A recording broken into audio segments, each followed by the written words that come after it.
You are now entering the Mysterious Historians podcast. Legend, icon, genius. These are words bandied about too often these days, but the subjects of this episode are more than deserving. Today, I sit down with journalist Swame Talbert to discuss the ones, the onlys, Prince and Barbara Streisand. But first, has your house never been broken into? My mother always said that means you're the thief. I say it's because you have the great security system, Silent Scream, a stealth security alarm that notifies the police while the thieves dawdle about just waiting to be caught. Install Silent Scream in your home today. Swame, it's so exciting to have you here. I'm very excited to be here myself. Now, when we discussed what we were going to discuss today, and you presented these two artists, I thought they're so different from each other. How did you become a specialist in both of them? Well, when you really think about it, if you do a deep dive on Prince, Barbara, you'll see they're not so different. They have a lot of similarities in the sense that they are mavericks. They paved. There was a road that had never been traveled, and they built a trail for themselves because there was no blueprint for what they ended up accomplishing. Let's take Barbara Streisand. Now she starts off. She's just a little Jewish girl in Brooklyn. Mm-hmm. There was no Jewish Brooklyn girls in the movies then. They were all like these, like Midwestern, Marilyn Monroe types. And then this little girl, cause she shows up, she starts doing musicals, and people are like, look at that nose, right? Yes. A lot of people are like, look at that nose. That nose is its own thing, right? And then she says, okay, but listen to me sing. And when she started singing, the world stopped and they listened. And Prince has a very similar journey. He don't have that nose. No. He has a very petite nose. But Prince comes out. He's short. He's like 4 feet tall. He's like a little person. He's like, he could have been in The Wizard of Oz or The Wiz because he's African American. I don't think they had the little people in The Wiz, though, but I can't remember. I'm going to watch it, and I'll call you and get back to you, and I'll text that. Thank you. Please follow up. But when you look at Prince, he was this little bitty man who dressed like a lady, but like ladies, right? And so you go like, well, he come on stage, the people just like, what am I going to do with this little girl? What am I going to do with this young lady? And then he starts singing. And you're like, oh, he got a very deep baritone voice. That's a man up there. Oh, he's kissing that lady. So he's not even a man who likes other men. And you go, wow, I've never seen this before. And then next thing you know, he starts to sing and the world listens. It's incredible. You draw such a straight line between the two of them. Now, I'd like to begin at the beginning. Let's learn a little bit about you. Give me your background. How did you get into music theory, music history? Well, a lot of people ask me this question all the time, on the bus, in an Uber, any sort of public transportation that I take. I don't drive. I can't drive. I'm not allowed to. They'll say, like, Swame, how did you learn how to be great at writing about music? And the truth is, I like music. And I know that may make me different from a lot of people. Some people like music, some people don't, I suppose. But I do. I'm one of the people who like music. And when I like something, I tend to want to know everything about it. So, I want to, read the liner notes on the album. They don't have liner notes. The kids don't know what I'm talking about right now because there's no liner notes on Apple. But in my day, we had liner notes that would tell you, who wrote the song and why the song was written and who the engineer was. And I just found all that fascinating. And what you would do is you would look and you say, oh, well, somebody like Prince, he tends to work with, this engineer. And then Barbara Streisand, she tends to work with this percussionist. And then you start following those people's careers. You go oh, my goodness, these people are the top of the top. And some of them aren't good. Some of them were bad people because there are a lot of people on drugs in the times of rock and roll history. A lot of people don't know this. That's, why you need journalists such as myself to pull back the layers and say, oh, my goodness, some of these people do drugs. And I would think, now that I think about it, it was probably mostly discovering who was on drugs that got me interested in writing about music. Your first article was just musicians on drugs. Yes. Yes, it was a bit of an expose, and it was just telling you like, oh, Janis Joplin, she died. Everybody know that, but what they didn't know is she died from drugs. I think everyone knew that. Okay, well they do now because I wrote the article, of course. But what was your first Prince experience? How did you stumble upon Prince? This is a good question. I first discovered Prince when I was at the airport in Minneapolis, Minnesota. And they have a Prince store at the airport. This was about a year and a half ago. And I was like, this is a whole store dedicated to this young man. And so I go in there and I'm like, oh, I guess he's a T-shirt person because they had a lot of T-shirts with his face on them. So I go, oh, so this is a nice, financial stream of income for a young man to have. I'm proud of him.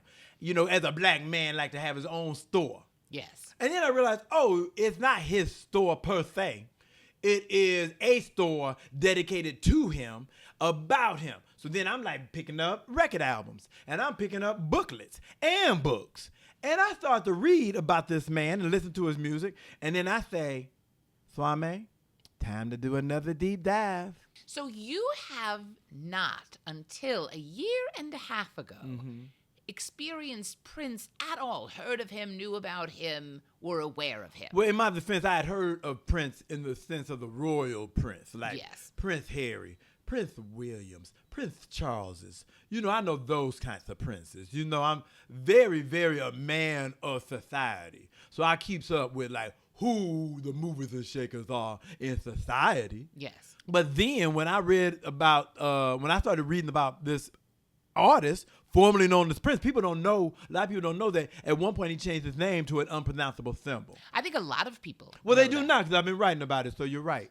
And a lot of people didn't know about that, and but you couldn't pronounce it, so a lot of people just say, oh, he's the artist formerly known as Prince. But what's crazy is then he went back to just being Prince. That was crazy, and I really wanted to learn, like, how does one make that shift? It's one thing to say, hey, my name is Swame. And then say, no, now my name is Earl. A very good program, mind you. And then go like, it's not Earl anymore. It's still Swame.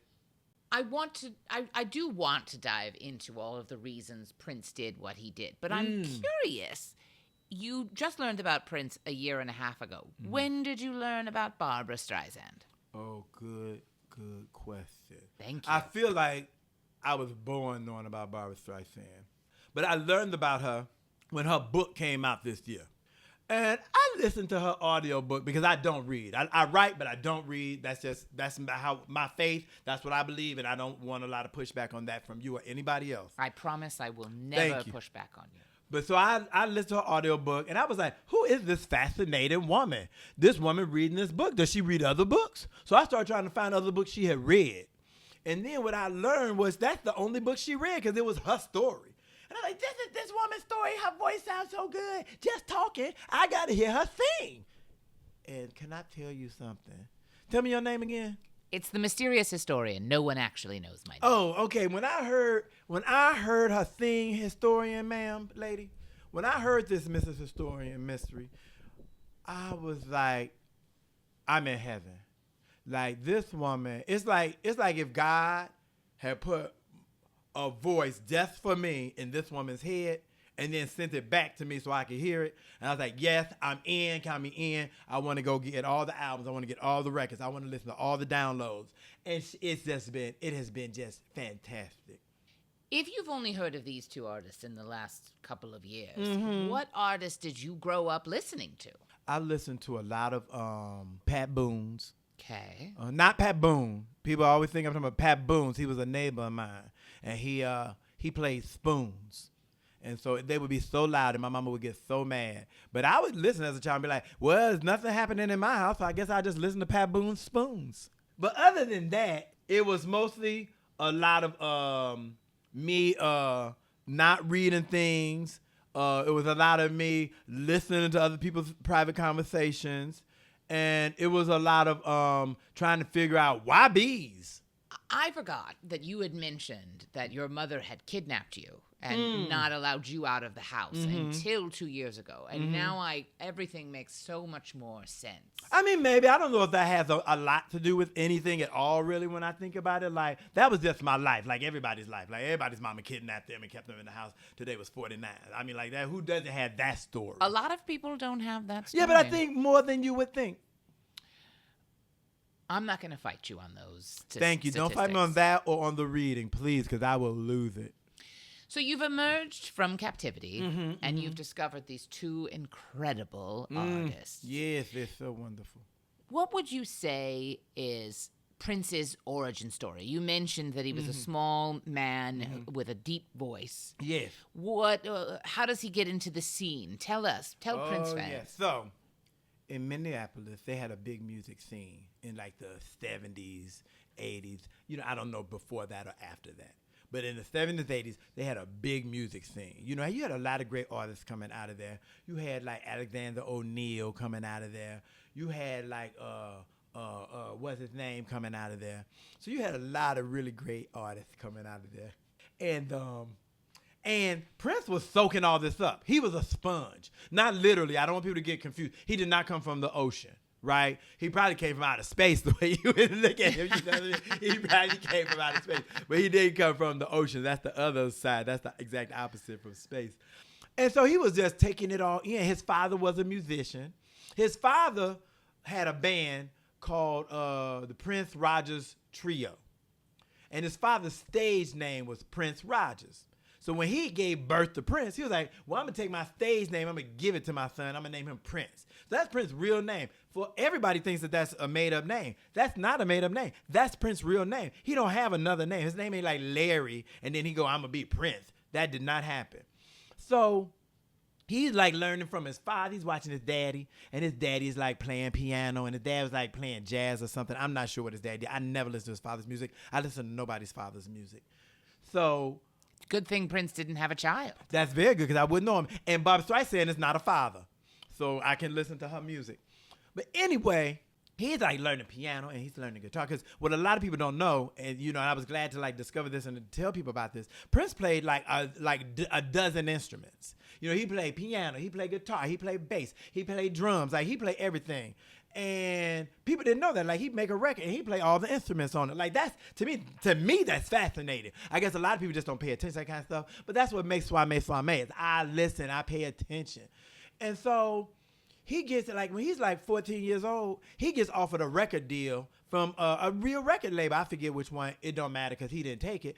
And the reason this 14-year-old boy did not take this record deal is because they wouldn't let him produce his own album. Can you believe they wouldn't let him produce his own album? The nerve of these people, just the ignorance of it. It's just real ignorant, And the one thing that Swame cannot stomach is ignorance. I can't. It just rouses me up. Is the ignorance of peoples. So he like waited, and then when he was like 17, Warner Brothers offered him a record deal, and he said, "I gotta produce the album." They say, "Okay." What was his first album? It was called For You. I believe that was the first. I think that was the album. The album name was called For You. And he had some really good songs on there. I can't remember exactly which ones because the first 2 or 3 albums are all a blur to me. But like I think like Soft and Wet was one of his first songs, which it sounds like it's a nasty song about vagina, and you'd be right. Now let's just scoot a parallel right over. You said Barbara was being made fun of, mocked for a big nose.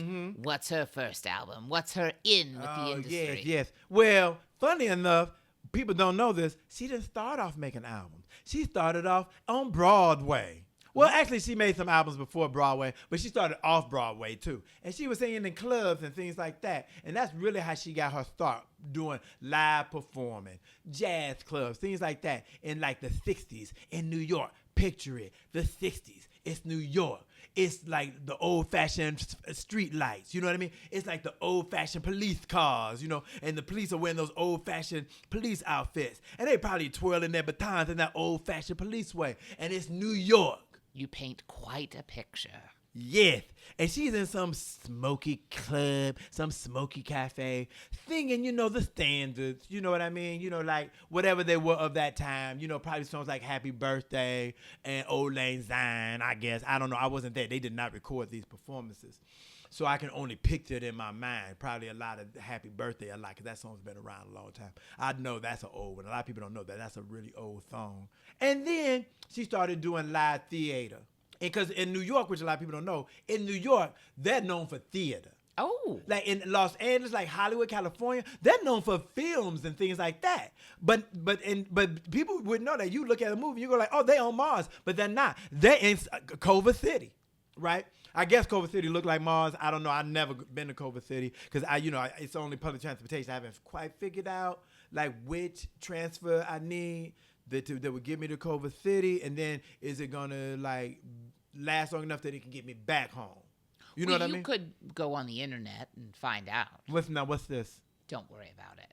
So she's singing and off Broadway. Yes. Does she get discovered? She does. She does. She does this little Broadway show, if you haven't heard of it, called I Could Get It For You Wholesale. I have not heard of it. Oh, okay, good. That's good. I Can Get It For You Wholesale. And she has like, she's not the lead. She's not the star of the performance. She's got like one big number, one big scene. And she steals the fucking show. Oh, can you say fucking on this show? Okay. She steals the fucking show. And all the reviewers are like, who's this girl? Who's this funny, great singing girl? Because she was funny in the show. They're like, who's this funny, great singing girl? And offers start coming in. So now she's doing like club dates and things like that. She's like, pop, it's just pop. Can I, you allowed to snap on this? Everyone's allowed to snap. And she's like popping, she's snapping, she's popping, she's snapping. And then, next thing you know, she's making records. Next thing you know, she's meeting John Kennedy, the president one, not the one that wasn't the president. She's hanging out with all the big stars and celebrities. She's doing TV specials and she's winning Emmys and all this. And if that wasn't enough, she follows that up with a little thing called Funny Girl. Heard of it? I have. The play or the movie? You know, both, but let's not get too far in our pants or in our britches, ma'am. You're right. This is the play. So she finds out that they are auditioning people to play Miss Fanny Bryce on Funny Girl on Broadway. Barbara's like, yes, please, sign me up. Ding, ding, I'll do that. And they're like, you got to audition. And she's like, but I'm Barbara Streisand. She didn't say that. She's very humble for a movie star. But she auditioned. They keep running up back, round. They can't make a decision. Finally, one day, they make a decision, and they cast her. And when the world gets a load of Barbara Streisand and Funny Girl, they're like, what the actual fuck? You said I could say that, right? Is there a number, is there a limit how many I can say? I'm going to cap you off at 5. Okay, I think I said 3 or 4 already. They're like, what the actual fuck? That one don't count because I'm just repeating what I said in case you edit it together. So then she's like in this show forever. Like she does like a year in this show, right? And it's just killer. And it's just sold out. And all the big stars are coming. And everybody's like, come be in my movie, Barbara Streisand. You got to be in my movie, Barbara Streisand. You got to do my TV show, Barbara Streisand. You got to like come on tour and be in my city, Barbara Streisand, and do a concert in my town, Barbara Streisand. And she's like, it's only one Barbara Streisand. I can't be in Arizona and in Atlanta on the same day, right? No, it's That's hard. That's hard. That would be hard for her to do. So she says, let me out of the show. And they're like, well, there's a movie coming up. You want to be in the movie? She's like, of course I do. Well, we don't know. We don't know if we want you for the movie because you're not a movie star. You're just a Broadway star. So maybe it won't work out. Maybe you just stuck in Broadway forever. And Barbara's like, no. I have what it takes to be in a movie. I can be in a movie. I can do movies. And they're like, nah, it's a no. It's a no. And then finally they go back and they bothering this woman. And then finally they go like, okay, you can do the movie if you do the Broadway show for 6 more months because they make money hand over fucking fist. That's the last one. So you're like, you stay, Barbara, give us 6 more months to collect all this money, and then we'll let you be in the movie. And she rolls her eyes and it's like, okay, I'll do it. Plus, she had to do it in London too. So I'm forgetting some parts, but that's how it happened. She had to do it in London. She had to edit all of this out. You should edit all of this out. Everything we've said so far can be edited out real cleanly. So then she does the movie, and she's working on this movie, and like everything's falling together. But the director hates her guts. Why? Oh no, this director liked her. Right, the director liked her, and I'm trying to remember because I wasn't there. A lot of people think I was there, but I wasn't. The director liked her, and the cameraman liked her, and they worked together a lot over the years. But anyway, so she turns into stunning. It is a stunning performance. Am I saying that right? Stunning? Stunning performance? Is that a word? It is. I don't think that's a word. Stunning is not a word, if that was the word you were saying. I'm going to stick with my word because I'm the journalist. She turns into stunning performance. And then guess what? Oscar nominations are coming out in the morning. Barbara's like, I'm going to bed. I don't care. That don't got nothing to do with me. That's for movie stars and people who win Oscars. Ring, ring, Barbara Streisand, it's your manager. Wake up. You got an Oscar nomination. She's like, who, me? I can't win, though, because, I'm up against a lot of great people, like Catherine the Hepburn, right? You know Catherine the Hepburn? I know. She was in a lot of movies. She was a big movie star, and she was in a lot of movies with Tracy the Spencer. Now, Oscar night comes, and she's looking sharp. She's got on her gown. She's got a date. I don't know. Maybe Elliot Gould. Did I tell you she was married to Elliot Gould? You did not. She was married to Elliot Gould, the movie star. She married a movie star. They had a baby. Anyway, she's at the Oscars. She's with Elliot Gould or somebody. I don't know. I don't remember. I wasn't there. And then time for her category comes up. And they're like, and the winner is, dun, dun, dun, Catherine Hepburn. Barbara didn't win. Barbara's like, cool, okay, that's okay. Hold your horses, everybody. Hold your horses. Because guess what? It's a tie. Barbara Streisand also won. They won together on the same night. It was a tie, and Catherine Hepburn and Barbara Streisand both got an Oscar that night. So Catherine Hepburn won for A Lion in Winter, I believe. I was not there.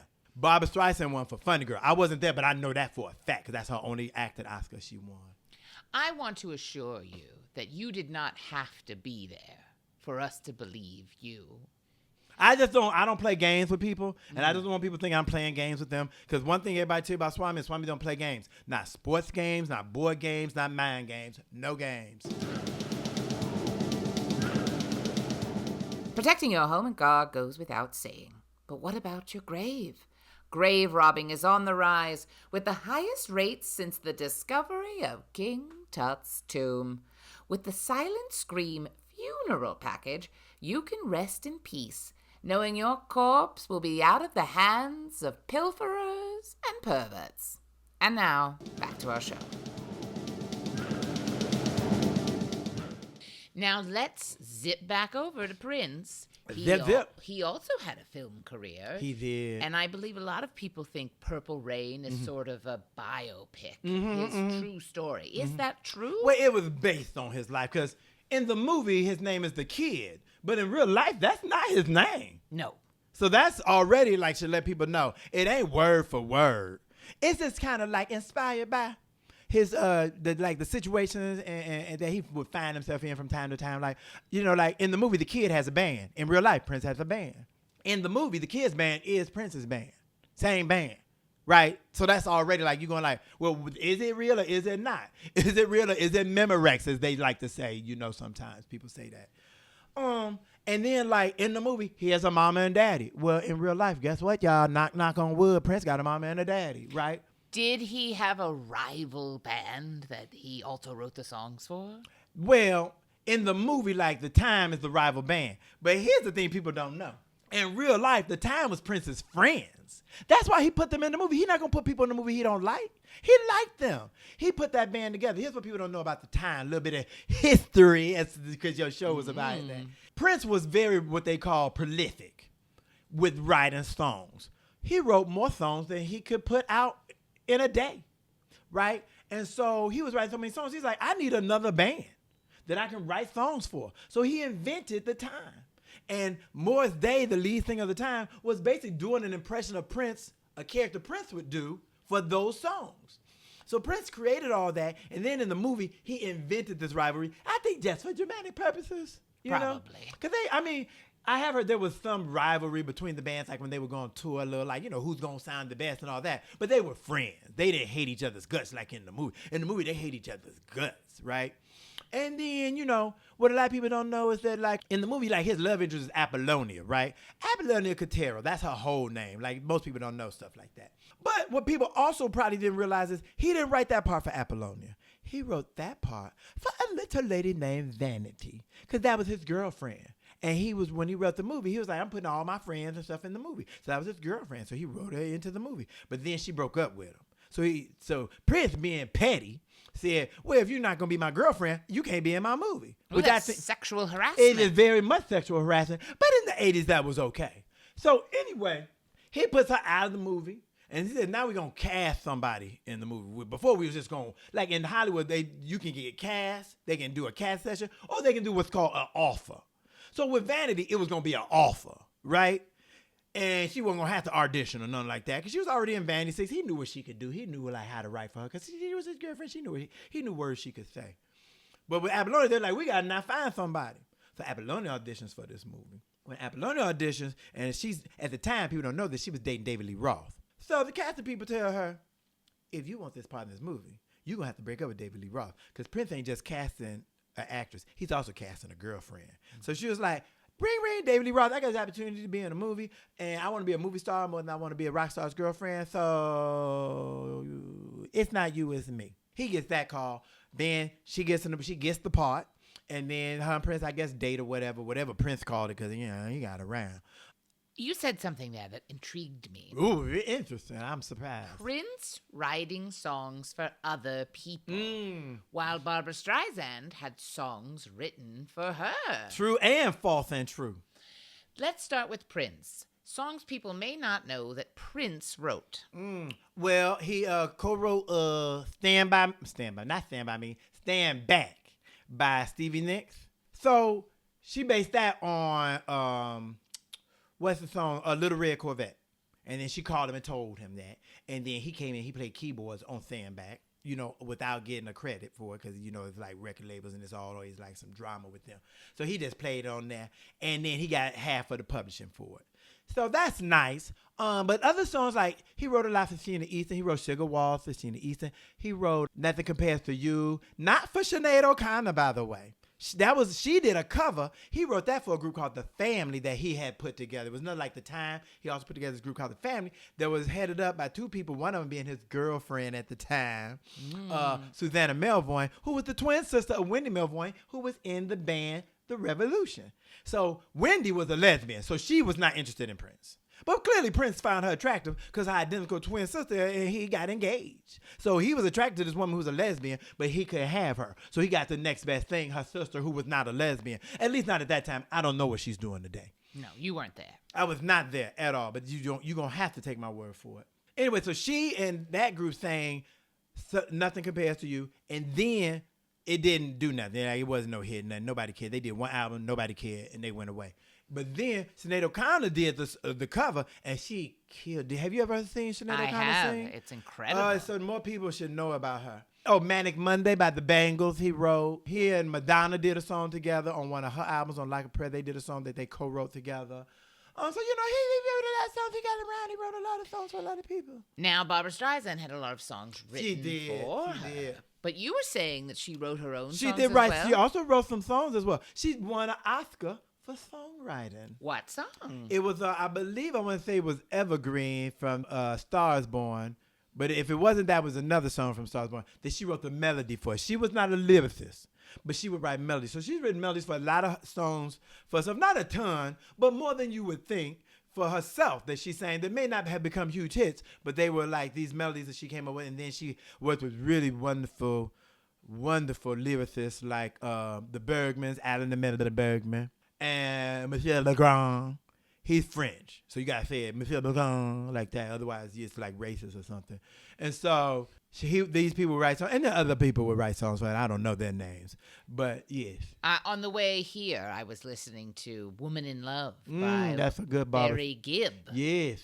She worked with him. A lot. They had a really good, fun working relationship, not sexual in any way. They did not date because she dated. But she did not date him. They did Guilty. They also did the song Guilty and the album. The song was on that album.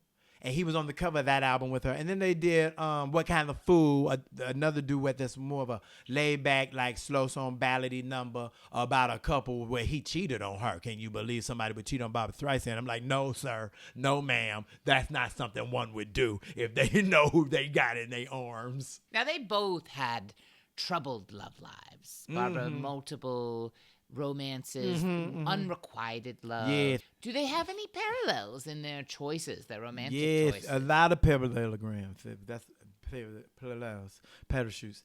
Yes, they got a lot of parachutes. They both. I think to your point, Madam Mysteries, it's hard being on top. It's some people might say, like I coined the phrase, "It's lonely at the top." Right, because I feel like I'm at the top of men's journalism. I'm like, it ain't nobody else up here. you know? So I think it's hard when you have this massive talent that is just calling. It's your muse. It's just like, I got to go where my talent calls me.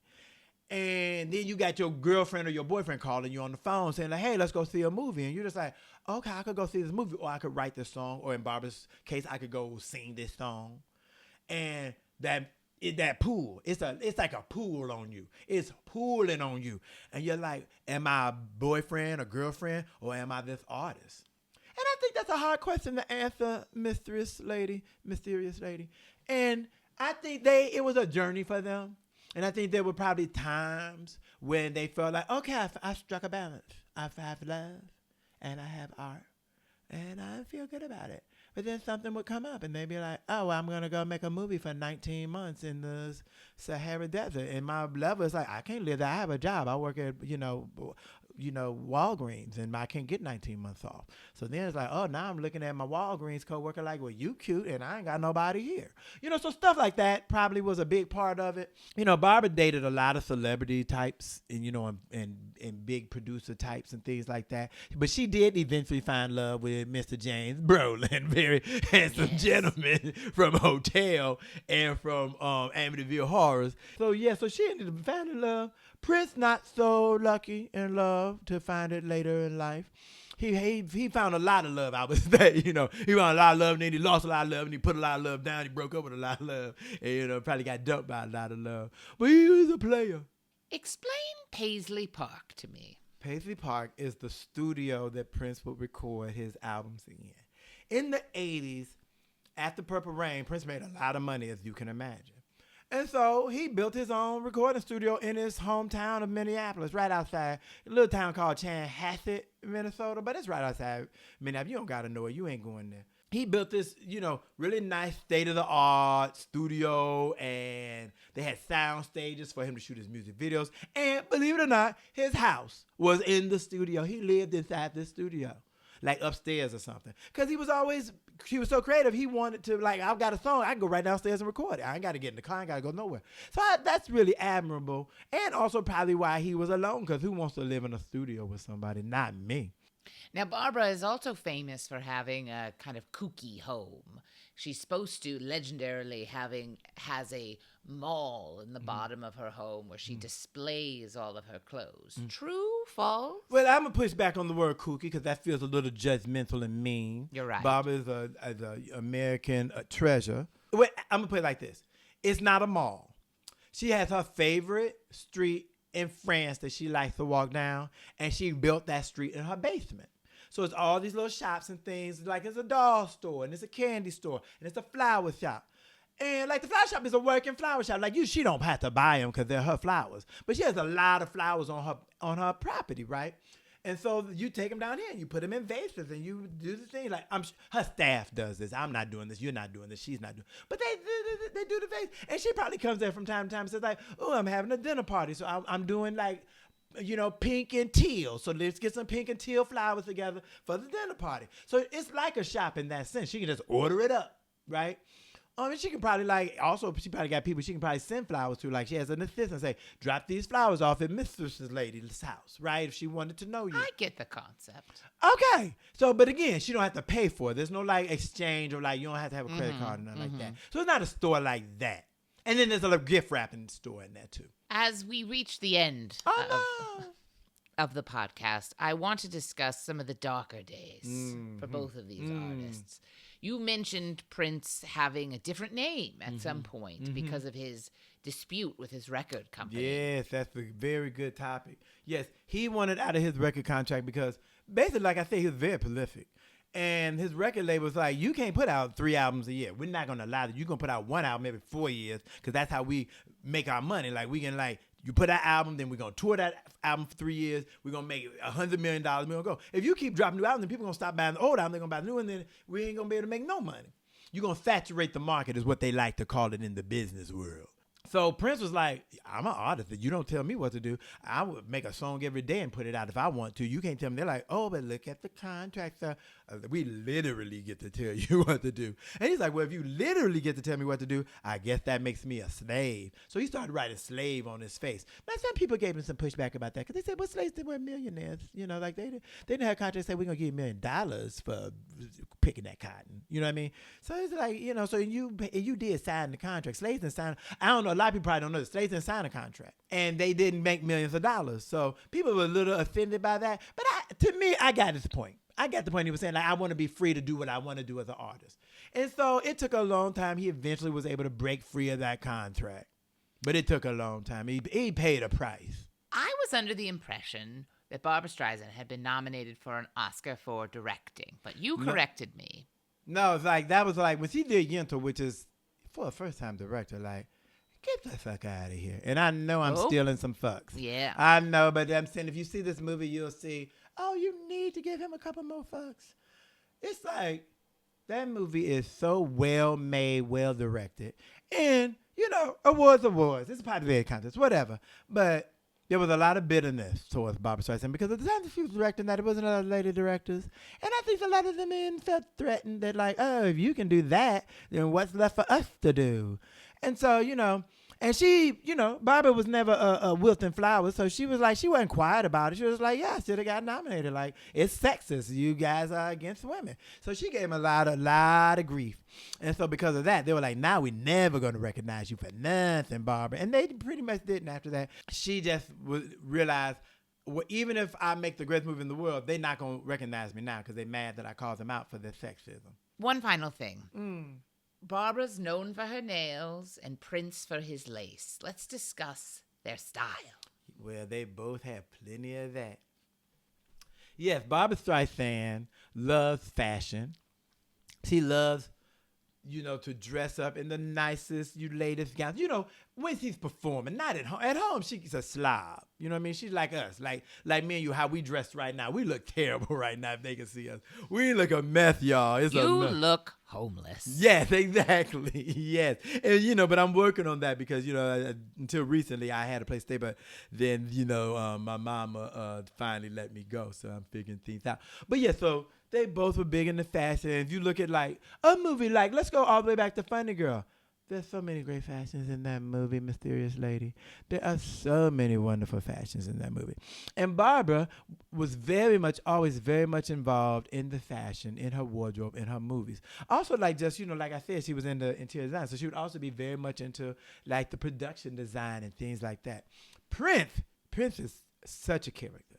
Because the way you see Prince, like, on an award show, the way he's dressed, or in a music video, the way he's dressed, so outlandish. He also dressed like this at home when nobody was there. Like, he would come home dressed in, like, lace and boots and all that, and that would be his outfit for the day. This was not, like, a costume. These were his clothes. Like, he didn't have no, like, he didn't just put on some denim, you know, and a button-up. He didn't own that. I remember, like, Patti LaBelle saying how she was at his house once, and he was dressed to the nines. And then they hanging out whatever for the day, and then he leaves, he disappears for me. He goes, he got on a brand new outfit for no reason, because he just got so many nice clothes. But Prince, what a lot of people don't know, is that at Paisley Park, he had a whole wardrobe department that was working around the clock just making fashions for him, just for him to wear his clothes. How did you take it when you learned that Prince had died? Not well. Well, you have all of music to learn. I do. Since presently you only know about 2 artists. Yes, but they're the 2 best so far. I warn you, many of them are dead. Thank you so much for being here. Where can my listeners find you? Oh, they can find me. Right now I'm staying with my mama's cousin. I meant more on social media. Oh, well, they can find me. Well, right now I'm using a Friends because I don't know the internet. So you can find me at Booty Bumpin' 97. I think that's the year he was born. Is that a booty with an IE or a Y? Ooh, that's a good question. I would just say try both. And to you, dear listener, I encourage you to go out and discover an artist you've never heard of. Maybe you'll unearth a Prince or a Barbara Streisand or a more current reference.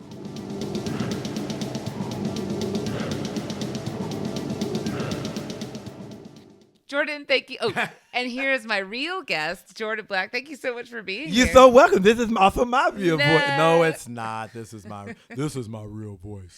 Jordan, where can people find you if they want to? At Fake Jordan Black on Instagram. On all the medias or just Instagram? I am off the toxic ones. Me too. I got sucked into Strands. Oh, well, that's fine. Or Threads? Threads, yeah. Yeah, Strands is the New York Times thing. I mean, yeah, anyway. I'm on Instagram. I'm not on any of the others anymore. And then you perform pretty regularly at the Groundlings. theblackversion.com if you want to see my improv show, The Black Version. It's an excellent improv show in Los Angeles. And you go to the website and get all the dates. And if you want to see more of the Mysterious Historian, she's Mysterious Historian 666 on YouTube. She's the mysterious.historian on TikTok. And if you live in the Los Angeles area in October 29th, Jordan will be part of a show that I'm doing called The Hutch of Horrors. So come down to Dynasty Typewriter and see that. Thank you very much. Well, she's not spooky.